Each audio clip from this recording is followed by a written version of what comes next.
और इस बीच नेतन्याहू की अब तक की सबसे बड़ी धमकी सामने आई है। पूरे अरब वर्ल्ड को नेतन्याहू ने धमकी दी है। हितों की रक्षा चाहते हैं तो सुन लें, अरब देशों को चुप रहने की नसीहत। वॉर के बीच नेतन्याहू का चौंकाने वाला यह बयान अरब देशों को लेकर।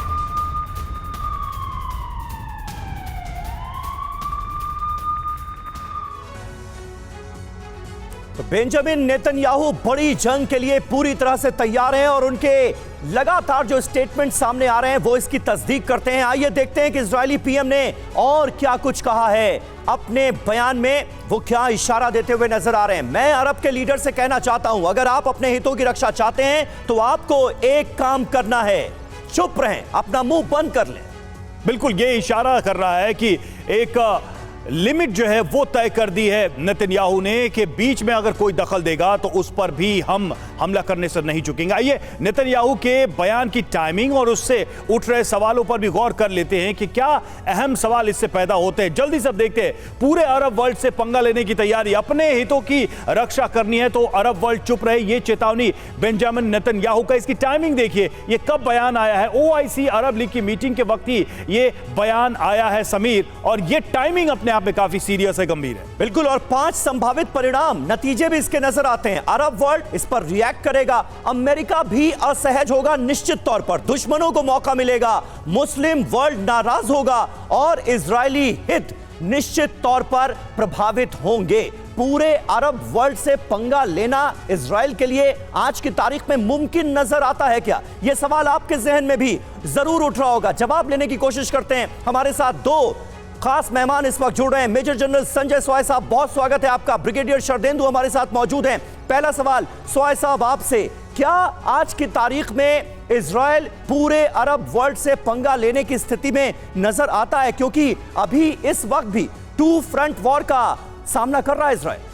बिल्कुल समीर, ऐसा है कि ये बयानबाजी काफ़ी होती रहती है। उधर से भी बयानबाजी हो रही है, ईरान भी बयानबाजी कर रहा है, टर्की बयानबाजी कर रहा है। तो नेतन्याहू ने भी सोचा होगा मैं क्यों पीछे रहूं, मैं भी बयानबाजी कर देता हूं, मैं भी 2-4 बयान दे देता हूं।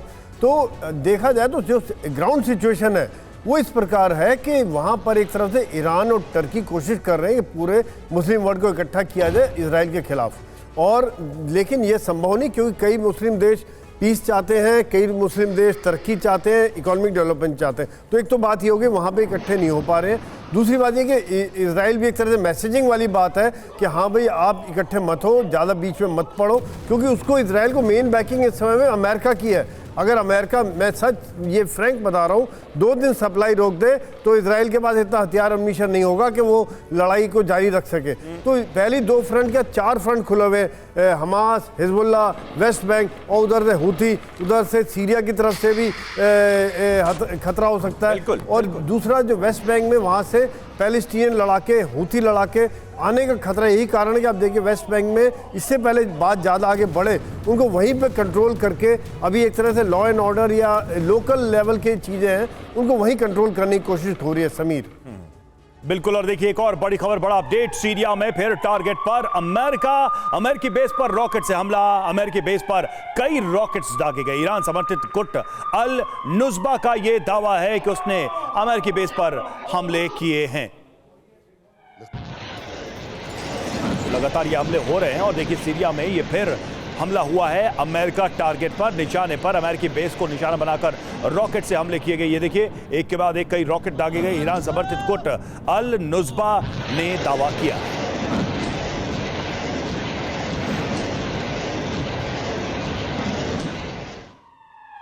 तो आप देखिए ईरान की तरफ से लगातार अमेरिकी बेस को निशाना बनाया जा रहा है।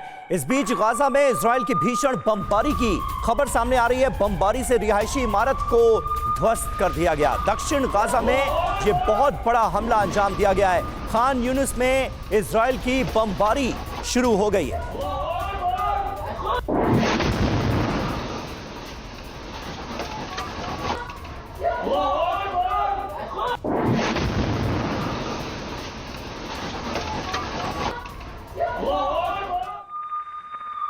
और वेस्ट बैंक में लगातार हिंसक झड़प चल रही है। इजरायली फोर्स और हमास समर्थकों में फायरिंग की घटनाएं भी सामने आ रही है। ये देखिए लगातार आमने सामने की जंग चल रही है। वेस्ट बैंक में भी ये स्थिति है कि दोनों तरफ से एक दूसरे पर सीधे हमले किए जा रहे हैं।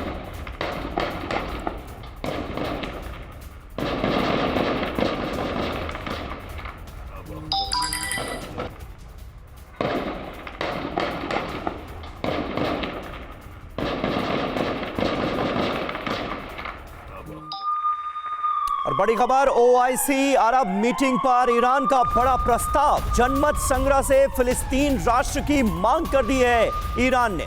फिलिस्तीन में जनमत संग्रह का प्रस्ताव, इजरायली हिस्से में भी हो जनमत संग्रह, ये कहा गया है ईरान की तरफ से। मीटिंग में रईसी ने ये प्रस्ताव रखा, ईरान की तरफ से ये प्रस्ताव रखा गया है। और खास बात यह है कि रईसी इजरायल में भी जनमत संग्रह की बात कर रहे हैं।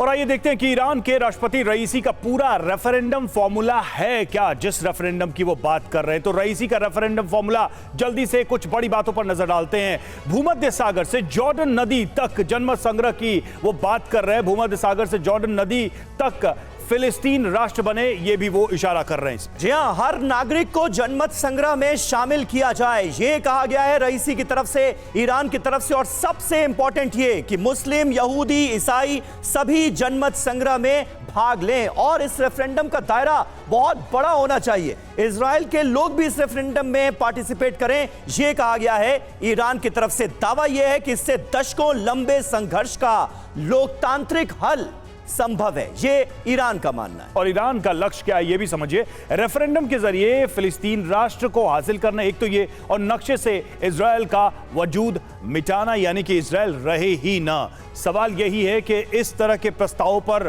कौन सा देश, कौन से लोग सहमत हो पाएंगे, ये सवाल अभी भी बना हुआ है। बिल्कुल। और आइए अब आपको मैप के जरिए समझा देते हैं कि आखिर ईरान का मंसूबा क्या है और इससे क्या बदल जाएगा। ये मैप के जरिए समझिए। जॉर्डन नदी देखिए, वेस्ट बैंक की पूरी पूर्वी सीमा इसमें आती है। ये रही जॉर्डन नदी, और वेस्ट बैंक की पूरी जो पूर्वी सीमा है वो इसमें इंक्लूड होती है। तो कहां से कहां तक रेफरेंडम कराने की बात की जा रही है, ये आप इस मैप के जरिए समझ सकते हैं।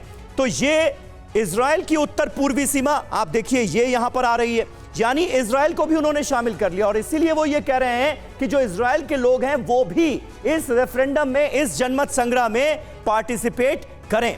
इजराइल की मध्य पूर्व सीमा जो है वो भी इसमें शामिल है। तो जॉर्डन नदी और पूरी जो इजराइल की मध्य पूर्व सीमा है, यहां तक रेफरेंडम कराने की बात हो रही है, यानी उन्होंने रेफरेंडम के लिए इजराइल के लोगों को भी शामिल कर लिया। मंशा जो है वो है कि ये पूरा इलाका फिलिस्तीन बनाना चाहता है ईरान। ऐसा है क्या, ये अपने आप में एक बड़ा सवाल है रवि, क्योंकि मंशा तो यही नजर आ रही है ईरान। वो इंटेंशन है, उसको लेकर देखिए कुछ सवाल भी हैं। तो फिर इजराइल का वजूद कहां है, इजराइल का होगा क्या, ये सबसे अहम सवाल है। क्योंकि वो इजराइल जो इस वक्त सभी अरब देशों के गले की हड्डी बना हुआ है, उस इजराइल का क्या होगा। अब ब्रिगेडियर शरदेंदु, यही सवाल मैं आपसे करना चाहता हूं। ये रेफरेंडम का जो प्रपोजल है, ये टेक्निकली कितना सही दिखाई देता है, एथिकली कितना सही दिखाई देता है, तब जबकि एक दूसरे की मंशा एक दूसरे को खत्म कर देने की है। इजराइल नहीं चाहता कि उसकी जमीन पर ये लोग रहें, और फिलिस्तीन या अरब देश नहीं चाहते कि इजराइल या यहूदियों का अस्तित्व यहां रहे। देखिए, ये जो रेफरेंडम की बात कही गई है, ऐसे समय कही गई है जब हमास और इजराइल में युद्ध चल रहा, और युद्ध के दौरान जनमत संग्रह कराना बहुत ही वाजिब नहीं लगता। और ऐसी चीज़ों को बोलना कि जॉर्डन नदी के पूर्व में पूरा जनमत संग्रह होगा और उसमें इजराइल, यहूद और मुस्लिम और क्रिश्चियन सारे पार्टिसिपेट करेंगे, एक बहुत टॉल ऑर्डर है, इसको कोई एक्सेप्ट नहीं करेगा। इजराइल तो बिल्कुल ही नहीं करेगा, और साथ में उसके जो सपोर्ट में वेस्टर्न कंट्री है वो नहीं करेगा। देखिए, ये स्टेटमेंट ऐसे समय आया है जब इस्लामिक अरबियन समिट चल रहा है, उसकी लीडरशिप का सवाल है। और सर, एक सवाल ये भी है, कौन कराएगा जनमत संग्रह। यूएन की सिचुएशन इस वक्त क्या है, रूस यूक्रेन युद्ध से इस युद्ध तक हम सब देख चुके हैं। जी हाँ, देखिए जनमत संग्रह कराने की एक ही एजेंसी यूनाइटेड नेशन आज की डेट में मार्जिनलाइज हो रखा, उसकी कोई सुन नहीं रहा है। जब अगर इतना ही मानना था तो 1948 का बेल्फोर डिक्लेरेशन को मानना था। उस समय इजराइल ने नहीं मांगा और 5 युद्ध लड़के आज की डेट में फिलिस्तीन को 10 से 12% के क्षेत्रफल में सीमित कर दिया। तो ये मान्य नहीं है। इससे इजराइल के एग्जिस्टेंस पे बात आती है। एक जगह तो वो अपने सिक्योरिटी के कंसर्न की वजह से ये युद्ध लड़ रहा है। उसने कसम खाई कि हमास को खत्म करेंगे और उसके ऑपरेशन जिस तरीके से प्रोग्रेस हो रहे हैं, देखिए वो सदर्न गाजा की तरफ चल रहा है। खान यूनिस में किस तरीके से स्ट्राइक हो रही है और यही देखिए आक्रमण बढ़ते बढ़ते पूरा गाजा स्ट्रिप को वो खत्म करेगा। बिल्कुल, और अब तो खुलकर ये कहा जा रहा है कि पूरे गाजा पर इजराइल का कब्जा होगा, यहां पर शासन इजराइल ही चलाएगा। अब तो खुलकर ये बातें कही जा रही हैं ब्रिगेडियर शरदेंदु।